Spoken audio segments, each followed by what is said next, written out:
Welcome back to the program. So, a couple of things, some housekeeping issues. Obviously, if many of you have already downloaded the app, the Substack app, you will know that when I put something up, it doesn't matter when it is, you're going to hear ding ding, right? And that's how you know that a show is up or an article or whatever it may be. Now, just so we understand, I am going to put the quote show up every single day.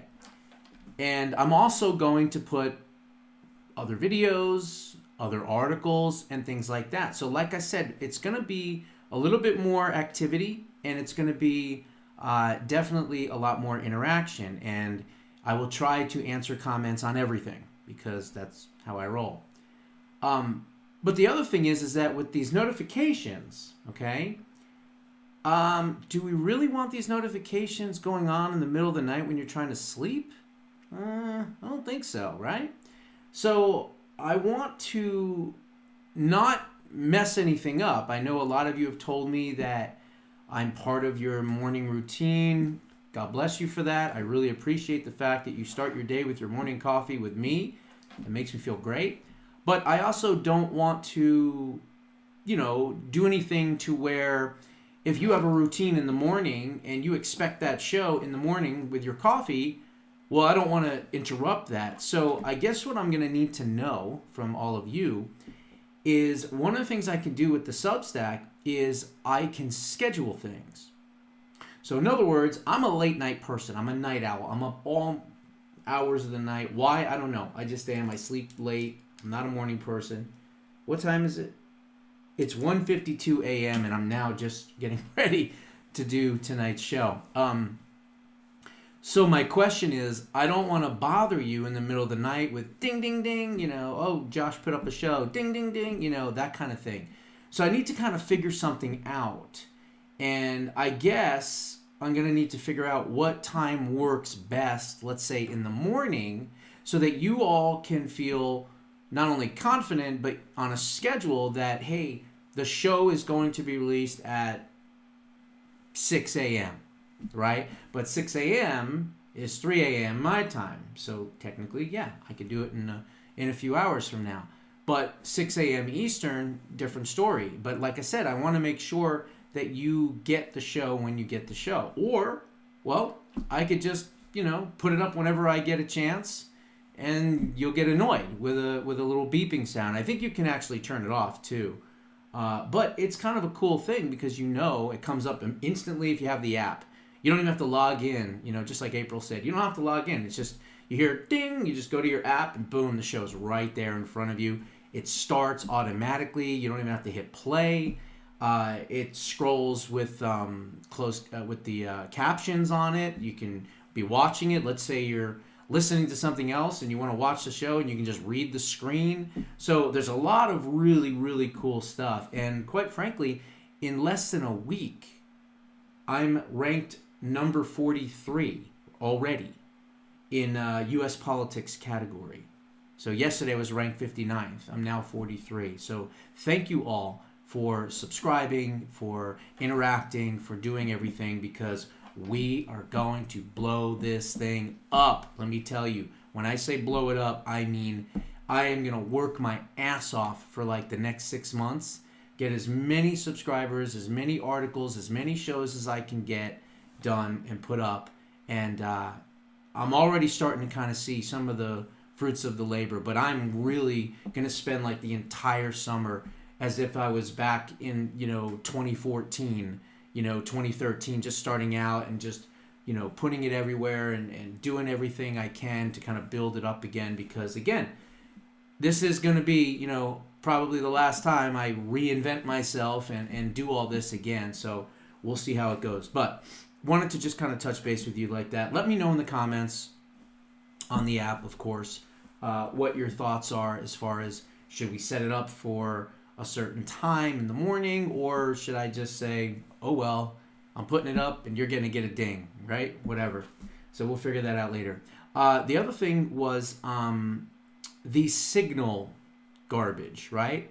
Well, we finally found out what happened, okay? What happened was Jeffrey Goldberg is a Trump-hating leftist, number one. And number two, many years ago, he reached out to President Trump and his campaign. And at the time, Mike Waltz was not security advisor, but he was an advisor on security issues for the campaign a while back. And apparently this had to do with the whole losers and suckers thing. So Goldberg reaches out to the campaign to try to trap them or try to interrogate them, to say that you don't support the military and you called soldiers coming home from war and all, which he never did, of course, right? Even Mustachio Bolton has said, and he hates Trump and has said on multiple occasions, he never said that. But anyway, so this Trump-hating leftist decided to try to set them up, and he wanted to get, I guess, a comment or something from the campaign at the time, and somehow his email and his phone number and all that was logged in under a different name. And the name that it was logged into was a guy named Brian Hughes, who is now at the National Security Council. And so it was put into Waltz's phone the wrong way. In other words, he didn't know it was Goldberg. He thought it was Brian Hughes' phone number. And so that's how this whole thing kind of started. So yeah, it was an honest mistake. Things happen. But this, Trump-hating leftist took it upon himself to then screenshot it and then tried to say that there was war plans and all this other jazz, which of course there was not, right? So anyway, that's the story from that. Now, we need to get rid of these judges, okay? We need to get rid of these judges. They are not allowed to do what they're doing. I have come up with multiple ways to do it, right? And quite frankly, the Congress has even said that they could do it. Number one, they could obviously defund the district and defund the judge. That's number one way to do it. Number two, you could use the Alien Enemies Act, declare war. You have the inherent authority as vested in you as President of the United States. No courts can do any injunctions at that point because there's an invasion and it's a declaration of war. Okay, that's a little more risky, but that can be done as well.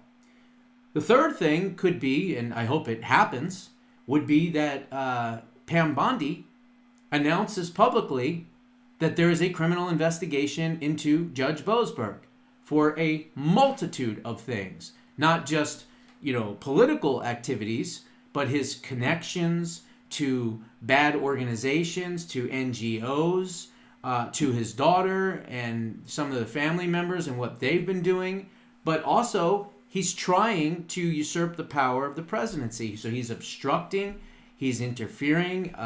There's so many different things that he could obviously be held accountable for. But it looks like if you try to impeach a judge, as I said before, it's a very long process. It could take years, not months, years, okay? And you need 2/3 of a vote. It's just a nightmare. But Andy Biggs, who's now running for governor in Arizona, is from the Freedom Caucus, and he's not playing around. He has introduced legislation that would remove the judge without impeaching the judge, okay? And here is what he has to say on it. So let's see. Andy Biggs, who I know pretty well, filed a resolution to remove U.S. District Court Judge James Boasberg for failing to uphold the Constitution's good behavior clause without requiring the traditional 2/3 of a Senate vote. The resolution, submitted in the House of Representatives, shows that Judge Boasberg, currently Chief Judge of the powerful United States District Court for the District of Columbia, knowingly abused his position to interfere with the constitutional authority of the President. The resolution declares Boasberg's conduct is a breach of constitutional order, particularly his unlawful meddling in President Trump's lawful directive to deport members of Venezuela's notorious Tren de Agua gang under the Alien Enemies Act. On March 15, 2025, Trump issued a proclamation invoking the 1798 law to expel these violent foreign criminals, citing threats to public safety and national security. He has the right to do that. Instead of supporting the executive branch's efforts to secure the homeland, Boasberg stepped in to block those deportations, effectively undermining a sitting president's constitutional authority to defend America from foreign enemies. The article of removal also raises grave concerns about Boasberg's prior conduct as a FISA court judge. Now, you remember he got on the FISA court by John Roberts, and John Roberts and him are part of a secret little club, and they know each other. They've known each other for years, and they're both in cahoots, as far as I'm concerned. So I would say go after John Roberts as well. So then it says here, failed to disclose payments from outside sources. He has misused his discretion, and also he is unfit to serve on the bench. Boasberg knowingly extended beyond the bounds of power of his office and unjustly interfered in the execution of foreign policy and national security for partisan purposes of halting the implementation of President Trump's foreign policy and for political gain, according to Biggs. Furthermore, James Boasberg has failed to disclose payments received from non-federal sources and abused his discretion during his term on the FISA court. Now Representative Biggs seeks to bypass the cumbersome impeachment process, typically requiring a 2/3 of a Senate vote, by invoking Congress's inherent authority under Article 3, Section 1 of the Constitution. It's a direct shot across the bow at activist judges who think that they can trample the will of the American people and the duly elected President, Donald J. Trump. Congressman Biggs introduced a resolution earlier today. Article 3, Section 1 of the Constitution gives Congress the authority to establish all federal courts inferior to the U.S. Supreme Court and establishes that judges may only hold their positions during good behavior. This provision, in particular, is separate and distinct from Congress's authority to impeach civil officers for, quote, treason, bribery, or other high crimes and misdemeanors. As detailed as the resolution is, Judge Boasberg knowingly and unjustly interfered with President Trump's executive order and the execution of foreign policy and targeted President Trump for partisan purposes and political gain. Under the Good Behavior Clause, Boasberg's actions constitute misbehavior and subject him to removal from office. We cannot stand by while activist judges who incorrectly believe that they have more authority than the duly elected President of the United States impose their own political agenda on the American people, says Congressman Andy Biggs. I have co-sponsored resolutions to impeach Judge Boasberg. His removal from office via impeachment, however, will undoubtedly be blocked by Democrats in the Senate since it requires a 2/3 majority. My resolution, however, on the other hand, asserts, pursuant to Article 3, Section 1, that rogue judges may be removed the same way we confirm them, by a simple majority. So now, what we have to hope for is the Senate and John Thune. Well, I would go through the House first. I have to go through the Judiciary Committee and then go to a main vote. If it passes the House, then it would go to the Senate, and Thune, of course, would have to bring it up. But who's on the Judiciary? It's I think it's Lindsey Graham. And didn't he just get a big endorsement? So we'll see what happens. But if you want to help this process along, I would reach out to your congressman and your senator and say, hey, you need to adapt this good behavior clause, and we need to get rid of Judge Boasberg and, quite frankly, a whole bunch of other judges as well. But I would do that. Go to contactmypolitician.com. That's still a link that works. And, we need to get rid of these judges. Here's the thing that's going to happen is that regardless of our action or inaction or whatever, they're being appealed to the next court. And President Trump is winning. Not even at the Supreme Court. He's winning at the appeals courts in just about all these cases. So it's just a matter of time before he's going to win at these next levels of the cases at the courts. But we want to avoid going to the Supreme Court, but more than likely, that's what's going to happen. Because if they get shot down at the next level, then the judge has been defeated, right, at that point. But then the left can decide, if they really want to appeal it to the Supreme Court. So, look, the Supreme Court's going to have to get involved in a lot of these things.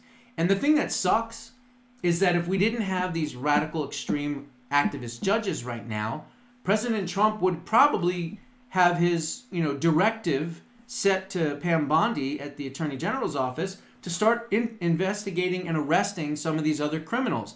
But this is their game. No power in Washington, no power in the Senate, no power in Congress, no power anywhere, but they gave a parting gift of 235 of these radical extreme judges. And by the way, Boasberg was not randomly selected, okay? He even admits that he wanted the case and he actually pushed to have the case. He said, file it in my district, I'll take the case. And what we'll do is we'll put this injunction on President Trump. He'll hopefully ignore my injunction and we'll get him for contempt. That is the contempt that they have for President Trump and wanting to protect their cash flow through the NGOs, USAID, and who knows what else. You know what I hope happens? Let's doge these judges. Let's go after these judges. Let's hire investigators to go after these judges. Go through everything, all their social media, go through it all. And how about we blackmail them? Well, Mr. Boasberg, it looks like there's some pictures here of you with about 3 or 4 underage Filipino boys. You want this out? Well, then get rid of the injunction. I'm telling you, guerrilla warfare is where it needs to be. We need to go after these judges. We need to go after these judges. We got to be smart about it, but it can be done. The Doge team could do it. Congress could do it. We could defund these judges. So I don't know. I don't know what's happening. We've got the No Rogue Rulings Act. Might actually be brought up maybe even this week. There's another one that I think Grassley is working on in the Senate. So I don't know. We're going to have to see what happens. But all I know is we're going to continue to fight. And we're going to continue to highlight and expose the rhinos, the establishment, and the people that are getting in the way of making America great again and bringing us in to the new golden age. Those are my thoughts. What are yours? Put them down in the comments below. We'll see you in the next one.